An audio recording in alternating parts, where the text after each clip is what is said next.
Hey everyone, thank you for joining today. This is the Systemize Power Play webinar where we're going to talk about tracking complex jobs with phases.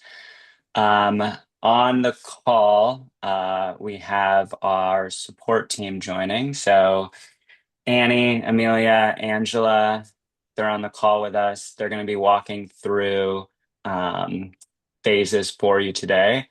Just to do a little bit of housekeeping, if you look at the bottom of either your browser or the Zoom app, there should be a little Q&A icon. If you can't see it, there's sometimes like a more button with like three dots. And if you click on that, you should be able to click and open the Q&A box. So if you have any questions, either you want to submit them now or like throughout the webinar, we'll try to get them during the webinar or even just we'll follow up afterwards at the end. We also have a poll that I'm going to enable right now just so you guys can see it. We are just curious about what features or improvements you would like to see added to Systemize. So I entered that now, so it should pop up on your screen. You don't have to fill it out right away. You can fill it out like towards the end of the webinar, but just wanted you to have a chance to look at that. And one other reminder before we get started. Um, in your account, so assuming that a lot of you are using Systemize, but this also goes for CounterGo and inventory as well, there is a help button. And if you click on that help button, you can see we have a link to our knowledge base where you can watch some articles and videos. You can also email or schedule a call with support right here. So I did put the email address and the phone number. But if there are things that you'd like to walk through specifically with your Systemize account, whether that's, after you see this and you want to go a little bit like deeper into something, um, Annie, Amelia, Angela, they would be the people that would, join you on the call and walk through some of that. So want to make that as a call out. But let's now just jump into why you're all here today, and we will start talking about phases, and I will hand it off to Angela. Hi, everyone. Thanks again for joining us. We wanted to talk about phases today. So in Systemize, you can create phases within a job to organize activities and track details for larger, more complex jobs or jobs that will have multiple timelines. I like to think of phases as jobs within your job. Each phase can have its own job activities and forms, but all the information stays connected. For example, let's say you have an upcoming job where you know that the first floor of the house will be fabricated and installed one week, and the second floor will be fabricated and installed the following week. You can create the job to have two phases, one for the first floor and one for the second floor. Then assign the dates needed for those activities. This also allows you to report accurately. The way to do this is by assigning the phase to any activities and forms used for that phase. If you're concerned about square footage being reported in one month versus the other, using phases is crucial to separating that out. One way to get started with using phases is to create a separate job template for them. Creating a template to use on jobs with phases will help eliminate duplicate forms and keep your process consistent. So today we're going to create a job template specifically for phases, and then we'll walk through how to create a job using phases. While we discuss jobs with phases, take note that there is a difference between creating a job, knowing that it will have multiple phases, and adding phases to an existing job, like if you must go back for a job for a remake or something like that. So I'm going to jump into the job template portion. So I'm going to go ahead and share my screen.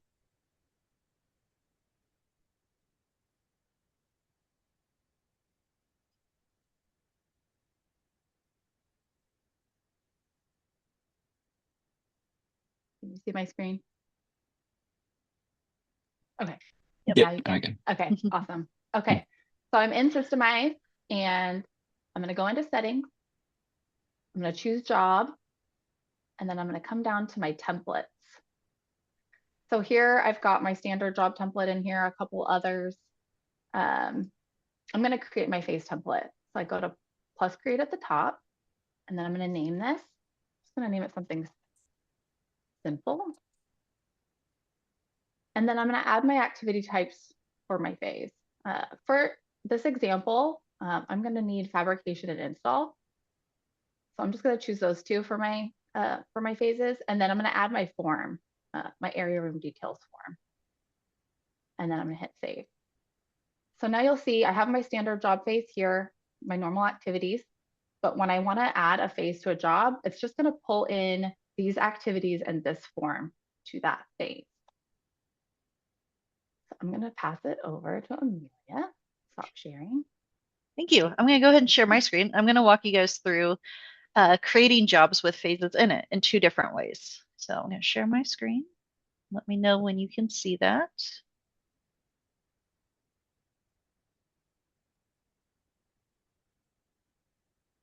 There we go. Yeah, perfect. Okay, so I'm already starting in a job. Now, this is a job that I have already partially completed, but occasionally maybe a customer wants to add something at the last minute, or a remake needs to happen. Something happened at the install, and gosh, we need to redo the kitchen island because maybe the slab cracked. We don't want those situations, but they do happen. So I'm going to walk you through how to add a phase onto a job that's already existing.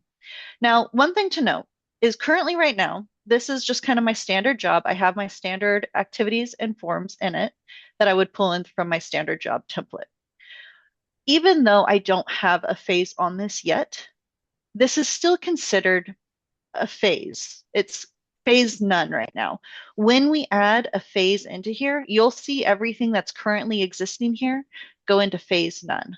That just means this was pre-existing before we added the phase.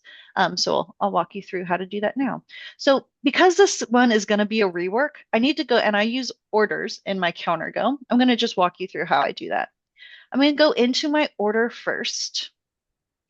So I'm going to just scroll down, click on my view order, which will take me into counter go. And again, this example, my island cracked, so I need to remake this.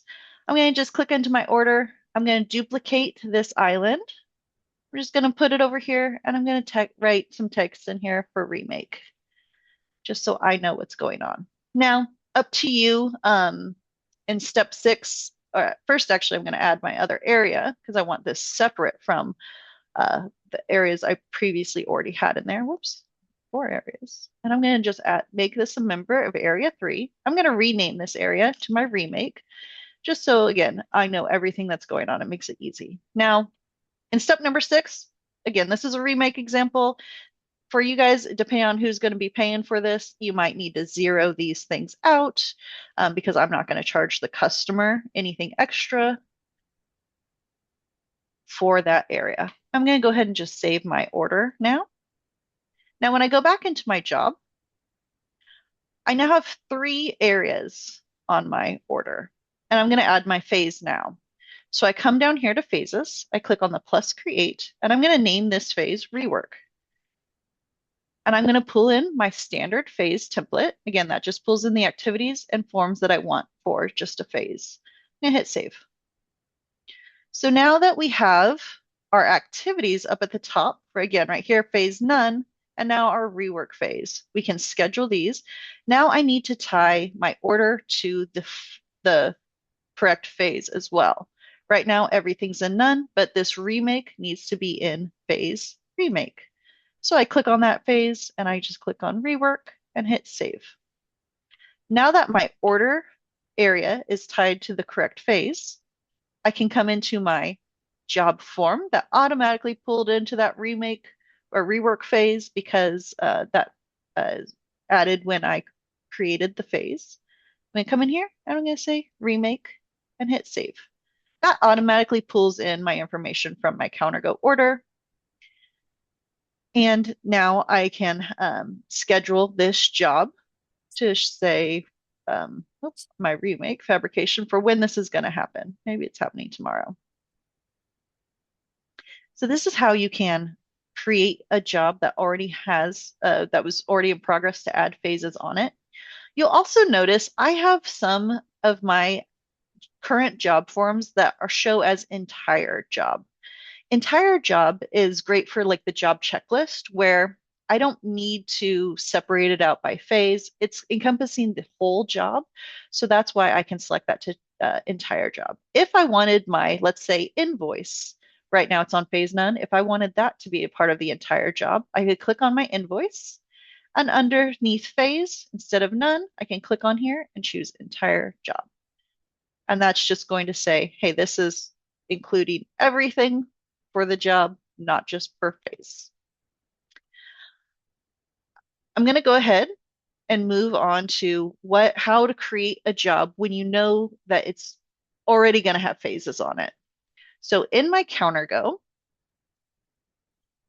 I have a quote right now that has two areas, a kitchen and a bathroom. And I'm going to be doing the kitchen 1 week and the bathroom another week. So when I create this into a job, first I'm going to turn it into an order. And now I'll create the job. Process, I'm going to choose my job. Now this is the difference where where I'm going to keep this template to say none rather than pulling in my standard job. I want this to be none because I want to start this job completely fresh. I don't want the phase to be called none at all. I'm going to hit save. And that just creates a job, no activities yet, no forms. And this is where I'm going to add my phases in. So I'm going to scroll down to my phases.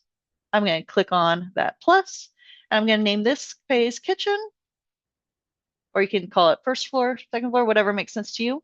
For this one, because this is the first part of the job I'm doing, I'm going to pull this in as standard job and hit save. Again, that pulls in the things that are tied to my entire job, as well as all of my activities. Now, I already know that I need my upstairs bathroom in a separate phase. So I'm going to click on that phase again and call this bathrooms template. This is where I'm pulling in my standard phase. I'll hit save. So now that I have all of my activities listed in their phases and my job forms in their phases, I'm going to assign the order to what area phases these go in. So my kitchen is going into kitchen, bathroom going into bathrooms. And now I can just fill out my forms based off what phase they're going into to pull that information in from CounterGo.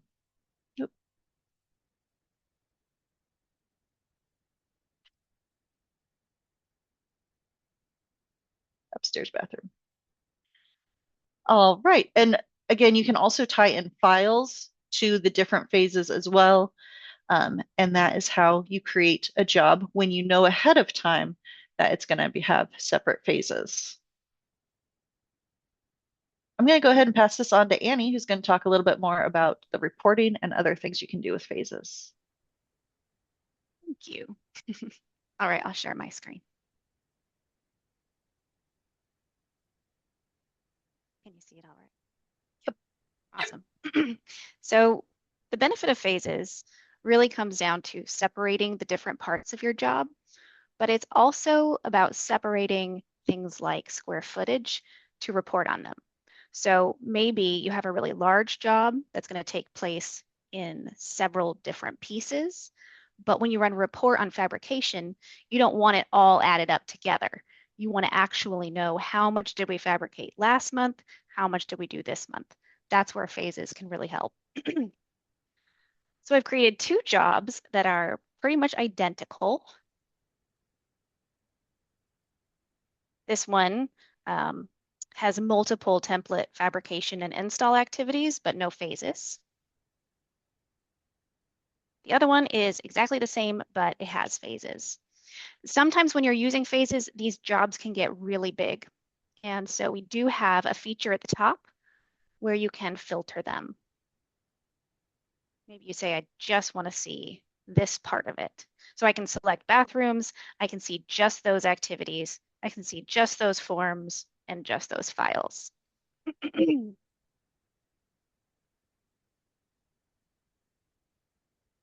So on these, I went ahead and added two different forms, each with just 50 square feet.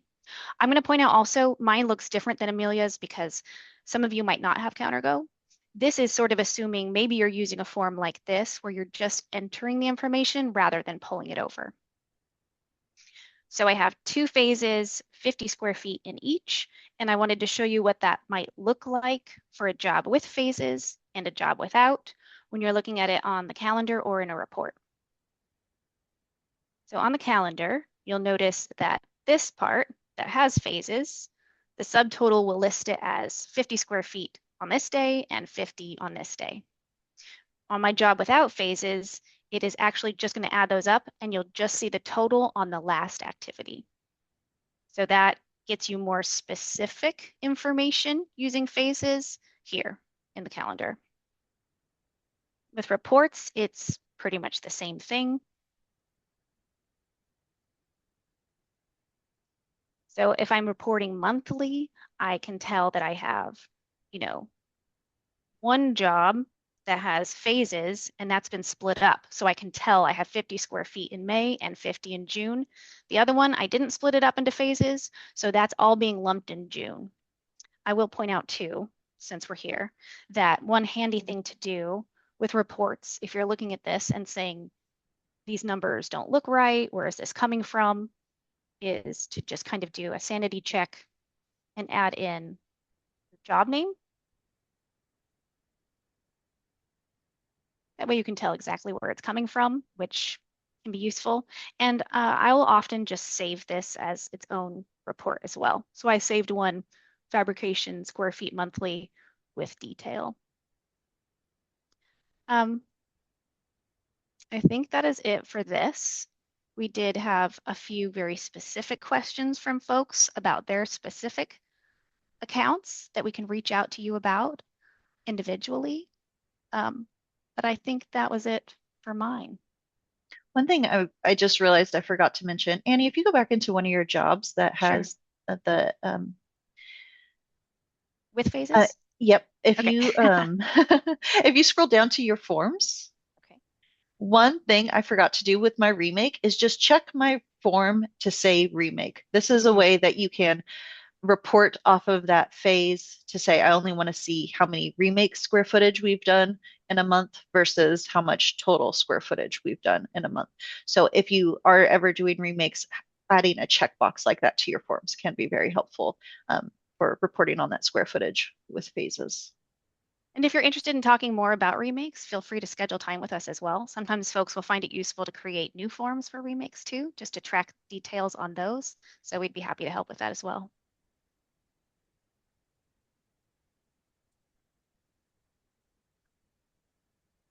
Perfect. And Annie, would you mind just going to moraware.com really quickly? And I just wanted to walk through, and if you want to click on resources and then events, I just wanted to show everyone, this is where we like post all the webinars. I know a lot of you see them via email, but there are a lot of webinars we've done in the past. So Annie, if you want to scroll down to, yep, a little bit further down, the latest, yeah, you can click view all past webinars. And here you can actually just like see our library. You can just fill out a form. If you've already registered for them, the videos will show up. But we've got a couple different systemized webinars.